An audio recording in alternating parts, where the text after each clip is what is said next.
Okay, so I just deleted the third video, so this is the third video, take two. Because somebody sees those damn lights and won't fucking shut up. So anyway, as I said, I have an annual proving that Thor was always the strongest character in the Marvel Universe in the continuity back in the late 80s, early 90s. It was like the last annual that I bought because it was like a Sports Illustrated annual. It had all the hot women of Marvel from She-Hulk to Scarlet Witch and a few X-Men all in bikinis and things like that. And they were all on a vacation. I don't remember the location, but I know they were on vacation. And the annual was made like Sports Illustrated. If I can find the damn thing, I'll do a personal video about it if I get the chance to find it. Since I go back to school next week, that's like going to be one of those far and few between things that if we're blessed enough to find, then it will be done. Okay, so here we go. As I was saying, when the Vikings die, they all go to Valhalla. Apparently the gods do too. But my thing was, if you're a god, can you truly die? Now, in the Marvel Universe, yes, that is a possibility. I'm not really big on DC with their gods because I only read certain DC characters, and very few people have made me even possess the thought of a DC comic book thing on this. So we're just sticking with Marvel continuity because I don't recall too many gods in DC outside of the God of War and Wonder Woman. And I wasn't that big of a fan. I only read Wonder Woman because she was sexy. I didn't like buy any of her comics. I read them when something came up, like some good comic that people would talk about, and I'd go look at it and whatever. And most of the time with a lot of DCs, the only thing that I know they had for sure that dealt with gods were the new gods. And I didn't really like that book. But we're sticking to Marvel continuity only here. So let's not have any comments about the gods in DC.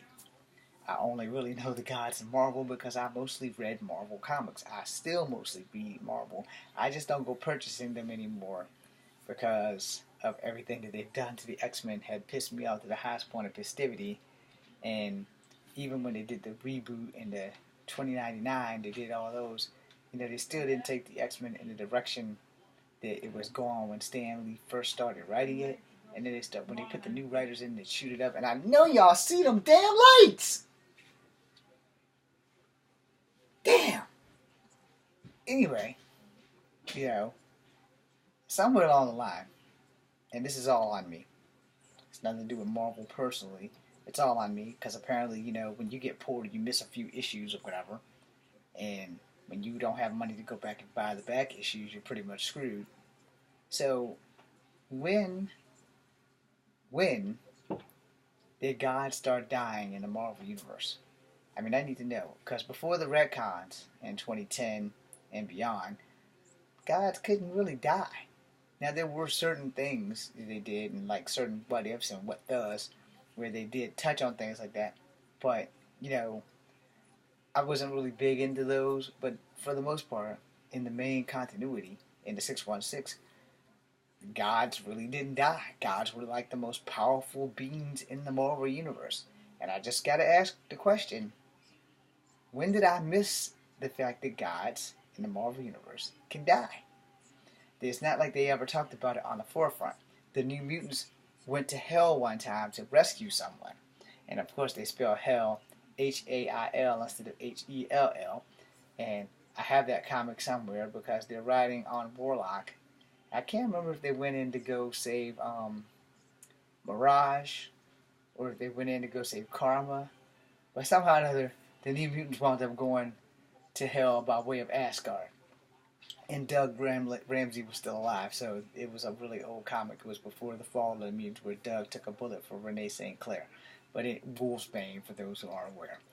But during all my reading from the late 90s all the way back up to the late 70s, when I learned how to read, I don't recall gods ever being able to die. I do remember certain comics like Ghost Rider and Mephisto and all those battles and everything, but I still don't remember gods being able to die. No. And that's the thing. I want to know, when did gods started dying in the Marvel Universe? When did Thor stop being the strongest character in the Marvel Universe? do the annuals even affect the main continuity? Because this was an annual where Thor picked up 5,000 tons versus Hawk not being able to pick up that much at all. You know, Hawk could pick up some tons, but not as much as Thor picked up. And Thor did it with ease, where Hawk struggled with what he had. But if you go with the Marvel movie universe, you don't know who the hell the strongest is anymore. But we also know that if both Thor and Hawk couldn't really hold a bag of bones to Thanos in a fist fight, it kind of makes you wonder. I don't remember Thanos being this big of a badass through the 80s and the 90s. I remember him being a force to be reckoned with, but never being as powerful as the Beyonder or other things that they have done. And even Kane the Conqueror has never even mentioned him. And Kane's one of Iron Man's people and one of Avengers people from deep, deep, deep in the future. I don't recall if Kane ever went against the Guardians of the Galaxy led by Major Victory and Yondu, but I know that Kane came from like 400,000 years into the future, where he's like the monarch and the ruler. So something went wrong somewhere, and Kane had to come back and try to do some shit to hurt people, so that his dominance would be approved. And it's the same thing like with Mojo and Longshot. But again, not relevant. When did gods become weaker than universal beings? Because gods, they're gods. Nothing should be more powerful than a guy, including a universal being. And apparently, something changed somewhere and I missed it. Because if that's the case, how is the one above all, the literally one above all, supposedly to be the creator of all life, control the living tribunal, and the living tribunal and them couldn't do a thing against an animated object known as an infinity gauntlet, and he represents the one above all, who is supposed to be the most powerful being next to like anything. And then on that list, you go all the way down. Well, after you get past the guys and universal beings, you get to Omega level mutants, which Franklin Richards and Legion are like the top two Omega level mutants. At least they was before this retconning thing. And it's a confusing conundrum. And I just want that question answered. When did gods become weaker than universal beings and the weakest creatures in the Marvel universe compared to normal humans? The gods, like the normal humans, are here, and the gods are now here when they used to be way up here. I had a table in the books back in the like the 80s and the 90s of like who was in charge at the top of the food chain, and the one above all was not there at the time, but you had the humans at the bottom. Then you had the other sentient life forms, the humanoids, the Shi'ar Empire, things like that, human alien hybrids, those kind of things. Inhumans were in there, and then the further up you go, you got universal beings, and that included like Galactus and all of them.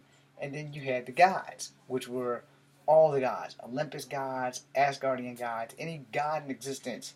Those gods were there, and that includes Roma from the Excalibur saga, because she, of course, brought the X-Men back to life after Forge killed them back in the 80s during the fall of the mutants. Okay, let's make sure we get that straight, because somebody on each team wind up dying. And in the case of the fall of the mutants, the New Mutants lost one. They lost Doug. The X-Men lost 7.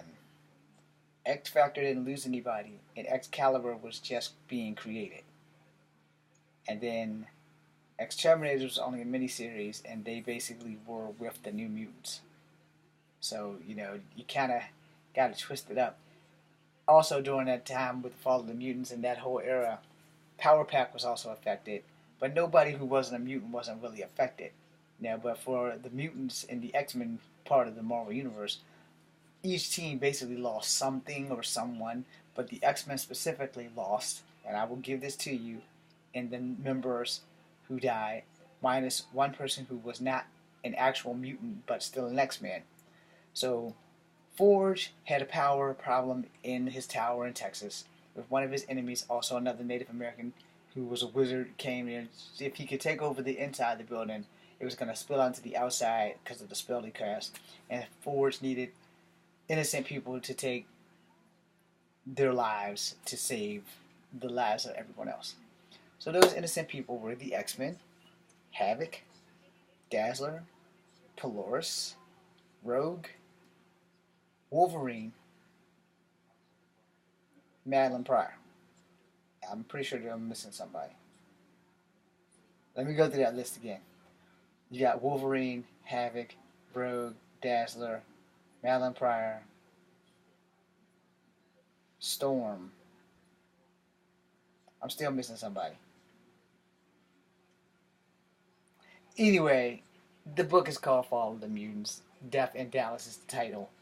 Um, the 7 members that were on the team at the time, I think it was Longshot that I was missing.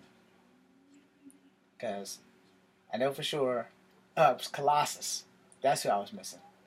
So, if you're watching this, let's try that again.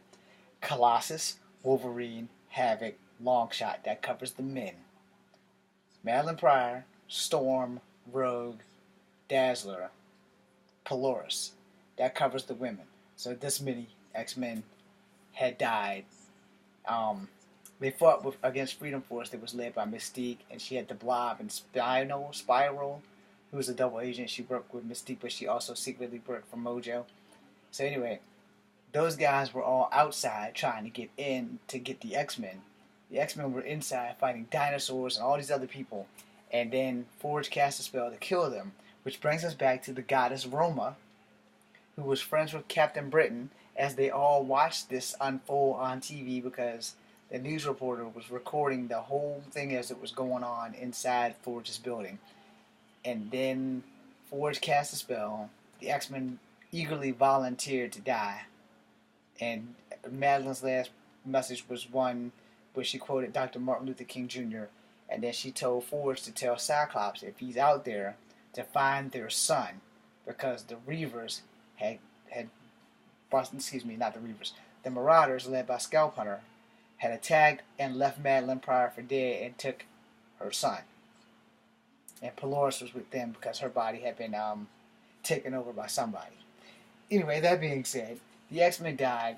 Roma brought them back and made them legends, so that those X-Men that I named can never show up on camera in those bodies.